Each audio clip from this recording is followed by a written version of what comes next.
Welcome to Voodoo Whiskey Gaming, and this is my late review of Spyro Reignited, which is the Spyro 1 through 3 trilogy, basically. I played it on the PS4, it's also available on the Xbox One. As for the story in the first Spyro game, basically the dragons are being interviewed on a, TV show, I guess? I don't really know, and one of them starts talking a lot of shit about Nasty Nork, who doesn't really like the dragons to begin with, and he turns them all to crystal statues. The only one left is Spyro, a young dragon who then has to embark on a quest to set them all free. As for the second Spyro, Ripto's Rage, well, Spyro wants to take a vacation after his last adventure, and unfortunately he's pulled into another area, and he basically has to stop Ripto and set this area free. And the last Spyro, there is basically an evil queen who kidnaps all the dragon eggs to get magic once again, and Spyro has to go and get the dragon eggs. I mean, these were all PlayStation 1 games, so it's not that surprising that the story is pretty basic. So because it is basic, it's really not the most engaging thing, it's more the journey than the story, I would say. As for the audio in these games is actually really good. I really enjoyed it. I like the voiceover in it. I think it's well done, although it is very cartoony, which fits what's going on. The music and the other sound effects are all well done, and they all fit the different worlds you go to, the different areas, etc. It all works well for the games. As for the gameplay, they're all very similar in that they are 3D platformers when that first became a thing. And for the most part, it works very well in all three of the games. The only thing, and it goes across all three games, that does not work as well as it should is the sprint function. This kind of ties in with the controls, but they don't work well together. I do like, though, going from the first Spyro to the second and the third, is you can see the growth of the games from a mechanic standpoint, the new abilities that you unlock that they were then capable of in the later games that they weren't in the original game. But there is one thing that gets really old, and it is across all three of the games, and that is the enemies, because it's basically the same, 3 or 4 enemy types, just with different skins across all the games. It starts to wear itself thin. This game also has a very completionist nature, and I find that to detract from the overall experience, especially in the second and third games when you really need to go on collecting,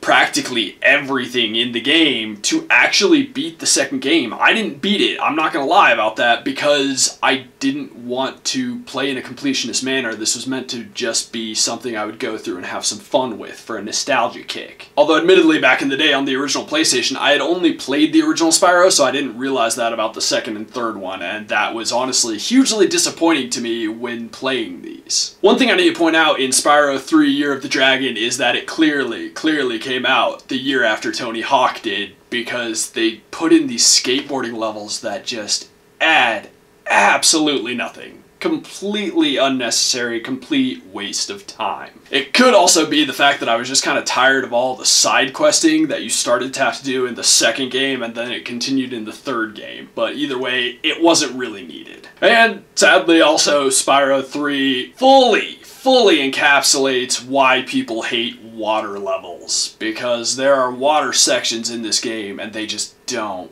work. It's a nightmare. It's a pain in the ass to get through. Okay, on to the controls. The controls actually worked pretty well. They're a little weird by modern standards just because there are certain things you can't do while doing other things, because I guess maybe it'd be too easy, or is the fact that it's a PlayStation 1 game. But for the most part, they did work well. The problem that I already mentioned is that when you are sprinting, you're doing your charge attack, which you also use just as a faster way to get around. The controls don't work so well. Steering can be complete garbage, and there's in fact a boss fight in the first game that, it gets to be a huge pain in the ass just because of that fact, because the steering while charging just sucks. But for the majority of the game, the controls do work well, except for in the water level, because, water level. Lastly, the graphics. I was really impressed with these graphics because you have to take into account that this was originally a PS1 game. All three of these were PS1 games, and they had to not just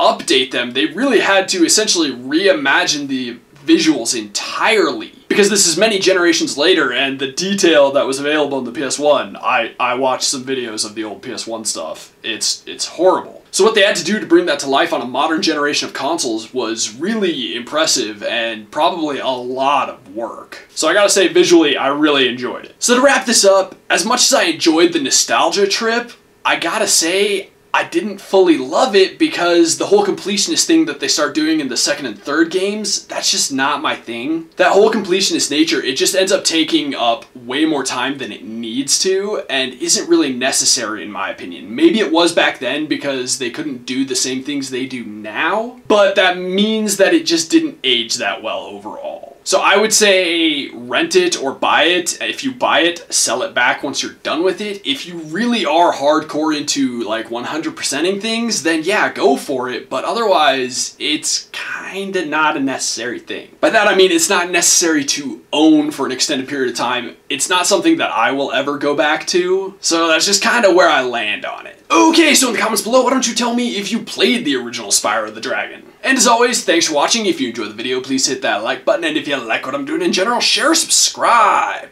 Have a good one.